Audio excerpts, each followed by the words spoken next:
Let's talk about how we can optimize our brains. What is this thing that we're calling optimizing the brain? Everybody's different, but there are some common features of how we are all put together at the level of the nervous system and body that direct us toward particular practices, particular routines that can be especially powerful for neuroplasticity. Neuroplasticity is this incredible feature of our nervous system that allows it to change itself even in ways that we consciously decide. Now, that's an incredible property.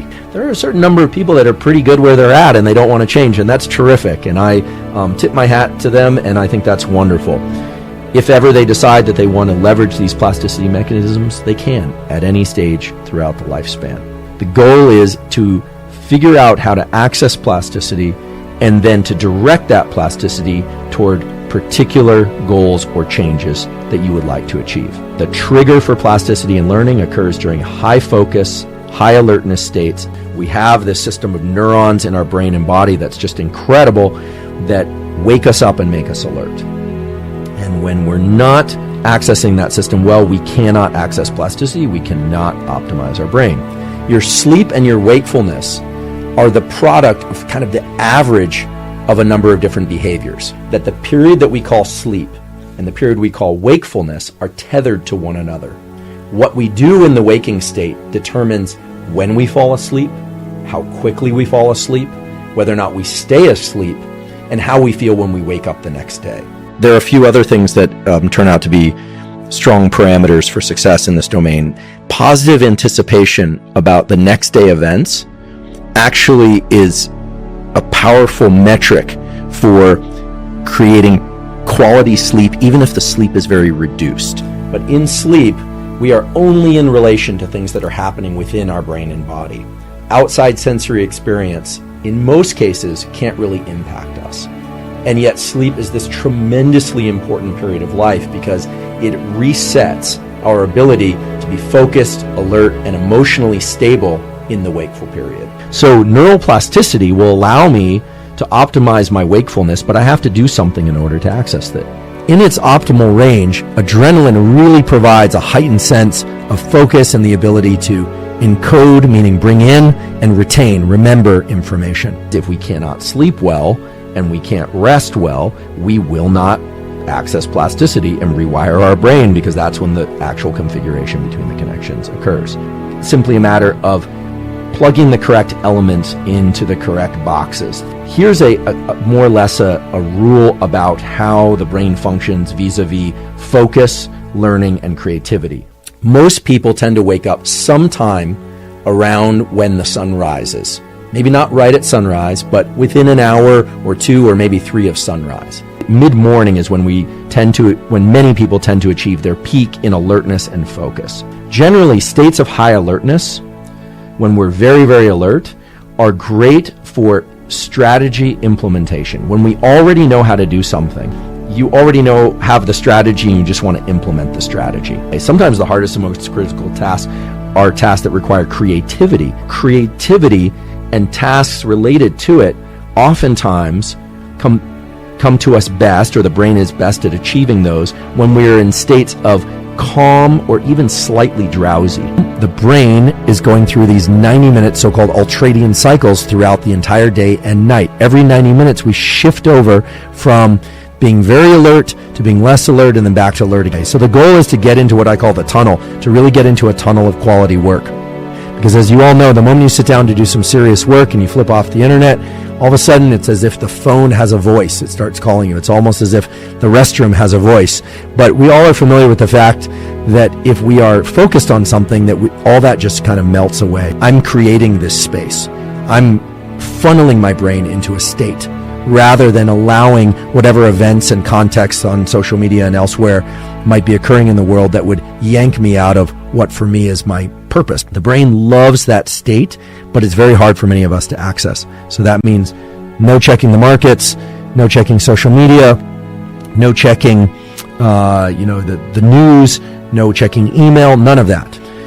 You'd be amazed how much you can get done in 90 minutes if you are focused. A couple of things for optimizing workspace that are grounded in neuroscience and physiology.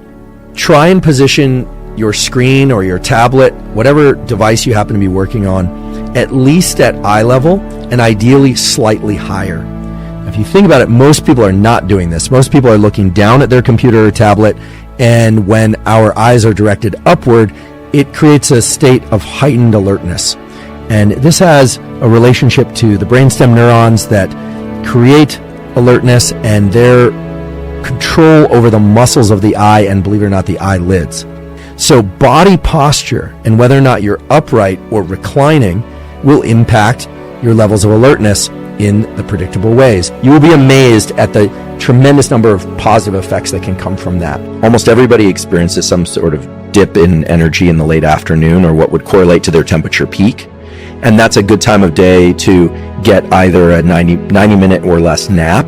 I think a 20-minute nap is pretty fantastic, and they can be very restorative for cognitive and motor function.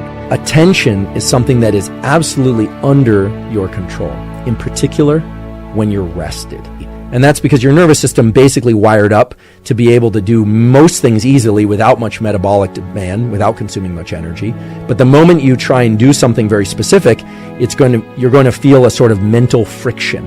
If you want to understand neural plasticity, you want to understand how to shape your behavior, how to shape your thinking, how to change how you're able to perform in any context. When you do something deliberately, you pay attention, you are bringing your perception to an analysis of three things: duration, how long something is going to take or should be done; path, what you should be doing; and outcome. If you do something for a given length of time, what's going to happen? It's what I call DPO, duration, path, outcome, type of deliberate function in your brain and nervous system. When you engage in this duration, path, and outcome type of thinking or behavior or way of being, you start to recruit these neuromodulators that are released from particular areas of your brain, and also, it turns out, from your body, and they start cueing to your nervous system, something's different now about what I'm doing. You're not just paying attention to what's happening, you're directing your thought process. And a lot of people don't understand, or at least appreciate, that the thought patterns and the neural circuits that underlie thoughts can actually be controlled in this deliberate way.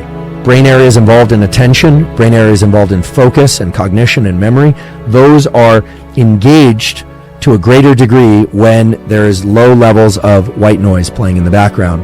It turns out that white noise, which is essentially all frequencies of sound, mixed up kind of randomly, there's no structure to it, turned on at a low volume, not with headphones most of the time, puts the brain into a state that's optimal for learning and workflow. Some people can tolerate their own noise within their head much better than others. Other people find that having some background noise helps cancel that out. When you are very alert, the best situation for learning is going to be silence. It's going to be complete quiet.